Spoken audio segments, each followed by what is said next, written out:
Assalamualaikum dan salam Sarawakku sayang. Bersama saya Hafizah Munirah Mahrab. Tumpuan berita. Seramai 416 graduan dari Swinburne University of Technology Kampus Sarawak menerima ijazah masing-masing di Pusat Konvensyen Borneo Kuching BCCK pada Selasa. Premier Sarawak merangkap Pro-Chancellor Swinburne Sarawak, Datuk Patinggi Tan Sri Dr. Abang Abdul Rahman Zohari, Tun Datuk Bang Openg hadir menyempurnakan penyampaian ijazah kepada para graduan sesi 2020 dan 2021 itu. Daripada jumlah graduan yang diraikan, 207 graduan dari Fakulti Perniagaan dan 139 graduan lagi dari Fakulti Kejuruteraan. Sementara itu, 2 graduan menerima ijazah Dr. Falsafah dalam bidang kejuruteraan dan 2 lagi dalam bidang sains. Turut disampaikan ijazah sarjana kepada 2 graduan sarjana pentadbiran perniagaan antarabangsa dan masing-masing seorang graduan sarjana pengurusan pembinaan dan sarjana perniagaan penyelidikan. Manakala 2 graduan lagi menerima scroll diploma dalam bidang pengurusan perniagaan. Graduan-graduan Swinburne Sarawak terdiri daripada Malaysia dan luar negara termasuk Indonesia, Sri Lanka, China, Mesir, Nigeria, Pakistan dan Zimbabwe. Berita seterusnya. Kerajaan Sarawak bersama Kingsley Advisory and Strategic Initiative Sdn Bhd akan menganjurkan Forum Perniagaan Muslim Global 2022 pada 19 dan 20 Oktober nanti di Pusat Konvensyen Borneo Kuching BCCK. Timbalan Premier Sarawak Datuk Ahmad Awang Tengah Liasan berkata, forum tersebut bertujuan untuk menggalakkan dialog dan wacana mengenai ekonomi Islam global sambil menggalakkan kerjasama pelbagai pihak yang berkepentingan antara kerajaan, perniagaan dan masyarakat amnya. Head of state, leaders and key business figures from the Muslim countries are invited to share their insight on the global Islamic economy in the post-pandemic era. Some of the leaders who are invited also from non-Muslim countries. Katanya dalam sidang media di pejabatnya di Wisma Bapa Malaysia Kuching pada Selasa. Bertemakan kebangkitan ekonomi Islam global memulih dalam era pasca pandemik, forum ini akan mewujudkan kerjasama dan perkongsian yang lebih kukuh di kalangan masyarakat Islam dan memfokus semula peranan mereka dalam menerima pakai pembangunan mampan dan amalan hijau. Awards ceremony for business excellence and lifetime achievement will also be held as a recognition of the business leaders' contribution to the prosperity of the global society. The forum will also highlight the business and investment opportunities in Sarawak, particularly in renewable energy, new economies such as hydrogen, oil and gas sector. Beliau turut menyuruh para perusahaan kecil dan sederhana PKS tempatan untuk mengambil bahagian dalam forum ini yang akan menyediakan platform untuk berhubung dengan pasaran halal yang berpotensi di seluruh dunia. Seterusnya, Kementerian Pelancongan Industri Kreatif dan Seni Persembahan dengan kerjasama Jericho Action Sports akan mengadakan Sarawak Adventure Challenge SAC kali ke-6 dengan tema The Dragon Challenge di Beliong Asajaya pada 23 Oktober ini. Menterinya Datuk Seri Abdul Karim Rahman Hamzah berkata, perlumbaan itu bertujuan menonjolkan kepelbagaian komuniti, ekonomi tempatan, laluan dan tarikan yang menarik yang ada di Beliong. Ujarnya lagi seperti sebelumnya, penganjuran SAC kali ini melibatkan acara sukan seperti berbasikal gunung, larian denai dan aktiviti tempatan lain pada jarak lebih 50 km. The Sarawak Adventure Challenge stated aim is to promote the state spectacular and varied attraction by featuring these adventure race. Often our attraction and the associate activities are overlooked. The adventure race features some lesser known venues in the state, provides a demonstration on how we can develop sport and recreation tourism in this area. The event also promotes activity-based recreational opportunities for the local population and diverse tourism products by the domestic and foreign tourism market. Beliau berkata demikian pada sidang media SAC 6.0 di bangunan Baitul Makmur 2 pada Selasa. Tambah Datuk Seri Abdul Karim Rahman lagi, laluan di sepanjang perlumbaan itu nanti akan digunakan sebagai rekreasi bagi penduduk tempatan dan tarikan pelancongan. I'm also confident that the route used for the race will serve to link the various attractions in the area to provide more activity option for visitors and locals alike.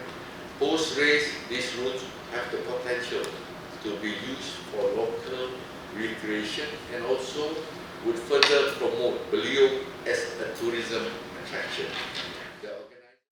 Ujar beliau lagi, pada kali ini jumlah peserta hanya dihadkan kepada 400 orang sahaja. Paparan berikutnya, Agensi Pembangunan Delta Rajang (RADA) telah mengenal pasti sebanyak 442 projek berpotensi dengan nilai berjumlah 17.8 bilion ringgit untuk dilaksanakan di kawasan tersebut. Pengerusinya, Datuk Len Talus Saleh berkata projek-projek itu dicadang dilaksanakan dalam jangka masa 8 tahun akan datang. Menurutnya lagi, ini merupakan bukti kesungguhan Kerajaan Sarawak dalam meningkatkan taraf hidup rakyat selain menyelahkan kelebihan dan keunikan yang ada di Delta Rajang. Di mana kita telah mengenal pasti 400 lebih buah projek yang menelan belanja lebih kurang 17 bilion ringgit. Mana bukan kita nak melaksanakan projek ini dalam masa 1 tahun atau 2 tahun.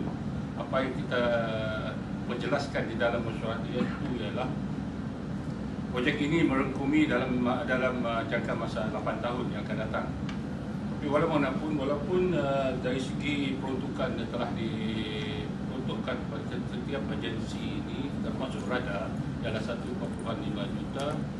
Dari lab hari ini kita akan mengenal pasti keutamaan projek-projek mengikut pelaksanaannya dan insyaAllah selepas lab hari ini kita akan menyediakan kertas untuk kabinet, untuk kelulusan kabinet.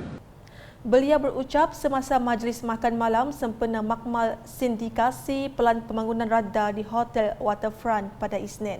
Mengulas lanjut, beliau yang juga Timbalan Menteri Perancangan Bandar, Pentadbiran Tanah dan Alam Sekitar Sarawak memberitahu anggaran belanjawan bagi 442 projek itu merangkumi 159 projek melibatkan pembangunan infrastruktur dengan jumlah 7.839 bilion ringgit, diikuti 137 projek sosial perkhidmatan 2.859 bilion ringgit, 58 projek pembangunan ekonomi 2.13 bilion ringgit, 56 projek pertanian dan agro makanan 3.805 bilion ringgit dan 32 utiliti dan telekomunikasi digital 1.179 bilion ringgit. Tambah Datuk Len lagi, kerangka pelan pembangunan RADA juga memfokuskan kepada 5 strategi utama iaitu infrastructure development, utilities and digital telecommunication development, agriculture and agro-food industry, economy development dan social services yang merupakan satu pendekatan strategik untuk merapatkan jurang pembangunan terutamanya di kawasan luar bandar. Beliau juga memaklumkan RADA juga akan meliputi keluasan 11,330 km persegi melibatkan 5 kawasan parlimen iaitu Mukah, Igan, Tanjung Manis, Sarike dan Jolau dan 11 kawasan DUN meliputi Kuala Rajang, Semop, Daro, Jemoreng, Repok, Meradong, Pakan, Meluan, Belingian, Dalat dan Telian. Berita di Miri. Regatan Niah yang akan berlangsung pada 2 hingga 4 September ini nanti bukan sahaja hiburan semata-mata, tetapi juga akan menghasilkan peluang ekonomi kepada penduduk setempat, kata Ahli Parlimen Sibuti Lukan Isman Awang Sauni. Ujarnya lagi, regata ini juga boleh mengeratkan keharmonian pelbagai kaum dan melihat perubahan pembangunan yang pesat berlaku di kawasan Niah ini. Saya berharap kali ini Regata Etnia akan menghasilkan satu peluang ekonomi, bukan hanya untuk hiburan semata-mata, tetapi untuk mengeratkanlah keharmonian, memantapkan dan juga untuk melihat perubahan yang berlaku. Terutama sekali kita ingin memaparkan pembangunan waterfront Pupuk fasa 1 dan fasa 2 yang telah siap, dan kita akan cuba mengajukan lagi lah pembangunan tambahan di kawasan sekitar ni. Katanya dalam sidang media Regata Niah 2022 di Waterfront Sepupuk Niah Miri pada Sabtu. Terdahulu, beliau yang juga penaung Regata Niah 2022 mengajak masyarakat di sekitar untuk hadir dan memberiakan Regata Niah itu sebagai kesinambungan regata yang pernah diadakan sebelum ini. Dan juga saya sangat mengalu-alukan dan juga saya dengan rendah diri menjemput semua masyarakat di kawasan daerah Subis, khususnya di kawasan Parlimen Sibuti, di kawasan Dun Bekenu, Dun Lambe dan juga rakan-rakan setempat kita di Parlimen Bintulu, Parlimen Miri untuk datang untuk memeriahkan majlis regata kita. Tambah lukanisman lagi, Regata Niah 2022 ini juga menawarkan hadiah menilai RM8,000 kepada Raja Sungai. Selain acara Lumba Perahu, juga diadakan acara bot laju, Lumba Kayuh, pameran pentas rakyat, Ratu Regata Niah dan banyak lagi. Pada sidang media yang sama, Lukanisman Awang Sauni turut memaklumkan mengenai kelulusan klinik kesihatan Niah di dalam rancangan Malaysia ke-12 RMK-12. Beliau berharap pembinaan klinik kesihatan Niah ini akan dapat dimasukkan di dalam rolling ketiga RMK-12 dan diumumkan dalam pembentangan bajet 2023 akan datang. Saya telah mendapat jawapan daripada Parlimen Kementerian bahawa klinik kesihatan Niah telah diluluskan di bawah rancangan Malaysia ke-12, dan kita berharap agar rancangan ini akan masuk ke dalam rolling yang ketiga dan akan diumumkanlah oleh Yang Amat Berhormat Perdana Menteri di dalam bajet. Saya sedang Jelas Lukanisman lagi, ini sebagai ikatan bersama di antara Kerajaan Sarawak dan Kerajaan Persekutuan. Paparan selanjutnya, program kesedaran dan pencegahan penyalahgunaan dadah dan judi atas talian harus dilaksanakan dengan kerap di peringkat awal seperti prasekolah, sekolah rendah dan sebagainya. Menurut Ahli Dewan Undangan Negeri Adun Talian, Royston Valentine, masyarakat terutama golongan muda perlu sentiasa didedahkan dengan program-program kesedaran sebagai usaha menangani gejala sosial yang kian membimbangkan itu. Program kesedaran, pencegahan, kalau dapat kita, bukan kalau dapat, seharusnya kita laksanakan di tingkat umum yang lebih kecil, di tingkat umum kanak-kanak, di sekolah rendah, prasekolah dan sebagainya. Bukannya untuk kita mendedahkan bahawa untuk mereka mengetahui apa itu dadah dan apa itu judi online. Tidak, kita ingin menerapkan di dalam diri golongan muda kita betapa bahayanya, betapa berisikonya diri kita dan komuniti kita apabila terjebak dalam penyalahgunaan dana dan judi online ini. Beliau berkata demikian semasa berucap dalam Majlis Penangguhan Explores Anti Dadah Jubli Mutiara sempena Bulan Kemerdekaan tahun 2022 di Dataran Pehin Setia Raja Mukah pada Sabtu. Beliau turut menyeru ketua masyarakat dan ketua kaum KMKK setempat serta komuniti di peringkat akar umbi untuk sama-sama berganding bahu membantras isu sosial tersebut. Sementara itu, Wakil Pengarah Jabatan Agama Islam Sarawak JAIS, Ustaz Jamaluddin Taim berkata, Explores Anti Dadah Anjuran Biro Agama Pemadam Negeri Sarawak dilaksanakan di kesemua daerah dan bahagian seluruh negeri Sarawak dengan Mukah menjadi lokasi ketujuh penganjurannya. Explores Anti Dadah Anjuran Biro Agama Pemadam Negeri Sarawak ini adalah program yang kita lakukan di seluruh bahagian di negeri Sarawak, termasuk Explores dan seminar kesedaran penyalahgunaan dadah di semua daerah dan bahagian di seluruh negeri Sarawak. Objektifnya seperti mana kita kehendaki ialah untuk menimbulkan kesedaran kepada semua masyarakat dan rakyat kita tentang bahaya penyalahgunaan dadah dan mengharapkan semua pihak menggembleng tenaga daripada pihak agensi kerajaan, daripada pihak rakyat sendiri sama-sama menggembleng tenaga dan usaha untuk memerangi soal-soal penyalahgunaan dadah ini supaya negeri dan negara kita bebas daripada penyalahgunaan dadah. Sementara itu, salah seorang peserta, Yusuf Hossein yang merupakan pegawai kerajaan berharap program seumpama ini diteruskan pada masa yang akan datang.